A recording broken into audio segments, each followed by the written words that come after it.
Bonjour à tous. Je voudrais adresser rapidement un message à l'église de Paris.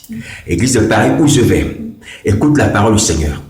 Le Seigneur Jésus est indigné parce que vous ne chassez pas les démons.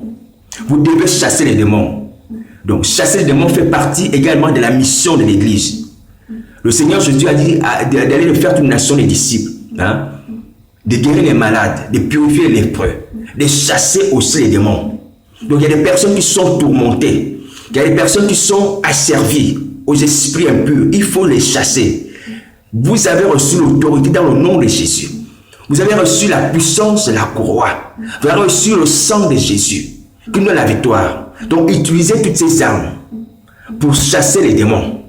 Donc, c'est le message que le Seigneur Jésus vous adresse. Parce qu'on ne peut pas exercer un ministère uniquement pour enseigner la parole sans l'accompagner de démonstrations, sans l'accompagner de puissance. Et comme Paul pourrait le dire, que le royaume de Dieu ne consiste pas seulement en parole, mais en puissance. Et en puissance. Le Seigneur Jésus n'est pas simplement venu donner aux hommes l'enseignement de la vie éternelle. Il est également venu pour les soulager, pour les délivrer, la servitude satanique, des maladies.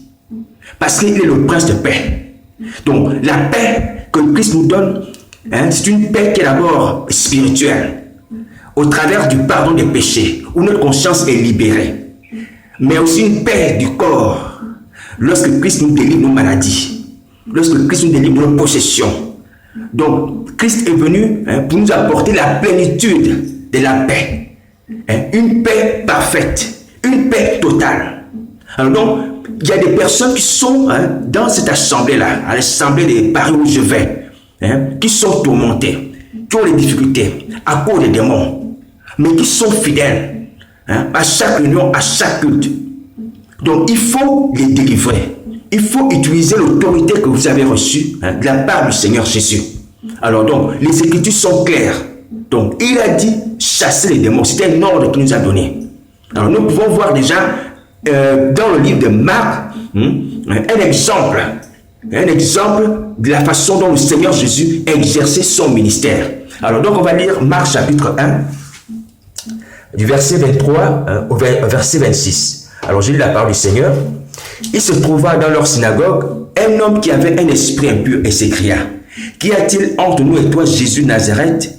Tu es venu pour nous perdre. Je sais qui tu es, le Saint de Dieu. Jésus le menaça, disant: Tais-toi, sors de cet homme. Et l'esprit impur sortit de cet homme en l'agitant avec violence et en poussant un grand cri. Amen. Donc, le Seigneur Jésus vient dans une synagogue. Donc, dans une synagogue des Juifs. Donc, c'était des Juifs pratiquants. Alors, donc, et dans la synagogue, il y a un monsieur qui a un esprit impur. Et puis, tout d'un coup, l'esprit se met à l'agiter. Il commence à proférer des paroles. Dire: je sais qui tu es le Christ, tu es le Fils de Dieu vivant. Mais le Seigneur Jésus, sachant que c'était un démon, a chassé ce démon de la vie de cet homme, a libéré cet homme de ces démons qui avait pris en prise sur lui, il avait libéré ce jour-là. Alors donc, lorsque le Seigneur Jésus rentre dans la synagogue, et une personne qui était habitée par l'esprit impur se met à trembler, se met à manifester. Le Seigneur Jésus n'a pas laissé dans cet état. Le Seigneur Jésus a libéré. Donc, nous devons savoir aussi qu'il y a des personnes qui sont possédées dans les églises, des personnes qui sont possédées dans nos lieux de culte, et que nous devons exercer l'autorité. Nous devons chasser, nous devons libérer ces personnes. Nos ministères ne consistent pas simplement à adorer le Seigneur, ou à prêcher l'évangile, ou à baptiser les personnes. Il consiste également à chasser les démons. Donc, chasser les démons de la vie des personnes. Donc, je me souviens des frères qui m'avaient dit qu'il est parti même de l'église, de par où je prie, parce que là-bas, on ne chasse pas les démons. Là-bas, on ne chasse pas les démons. Et vous avez compris par rapport à ces arguments. Il m'avait dit: non, mais c'est pas normal. Normalement, on devrait chasser les démons aussi, mais ici, on ne chasse pas les démons. Alors donc, le Seigneur Jésus vous demande de chasser les démons, exercer le ministère publiquement, ou dans les maisons, quelles que soient les formes, les manières, mais il faut chasser les démons. Et surtout, lorsque vous avez une personne qui est dans un état, qui est habité et qui manifeste des signes de possession, il faut la libérer aussitôt. Le Seigneur Jésus n'a pas attendu des jours, il n'a pas pris rendez-vous avec ces démoniaques pour dire que je chasserai les démons la semaine prochaine. Ou bien viens mardi dans mon bureau. il a chassé automatiquement. Parce qu'il faut savoir que les démons sont des esprits intelligents. On ne prend pas rendez-vous pour une délivrance. On opère la délivrance automatiquement. La délivrance, c'est un acte immédiat, c'est un combat immédiat. Donc quand on voit le danger, on le règle aussitôt.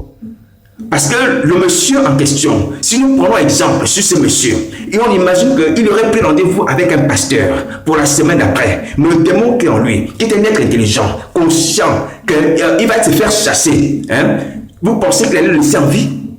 Il allait certainement causer une situation désagréable ou un accident pour arracher sa vie. Alors donc, il faut chasser les démons immédiatement. Donc, il faut exercer le ministère de combat spirituel dans l'immédiat. Il ne faut pas prendre des rendez-vous. Lorsqu'il y a une situation qui se présente, on la règle automatiquement. Donc, c'est le message que le Seigneur, Jésus a pour l'église de Paris où je vais. Et tous les autres églises qui n'exercent pas ce ministère. Bon, pas un ministère, qui ne font pas cela. Faites-le. Libérez les âmes. Vous avez tout ce qu'il faut. Donc, vous avez le nom de Jésus, vous avez le sang, vous avez la croix, vous avez tout ce qu'il faut. Vous avez le Saint-Esprit. Si quelqu'un n'a pas le Saint-Esprit, qu'il demande à Dieu. Alors donc, voilà. Que Dieu nous bénisse. Amen.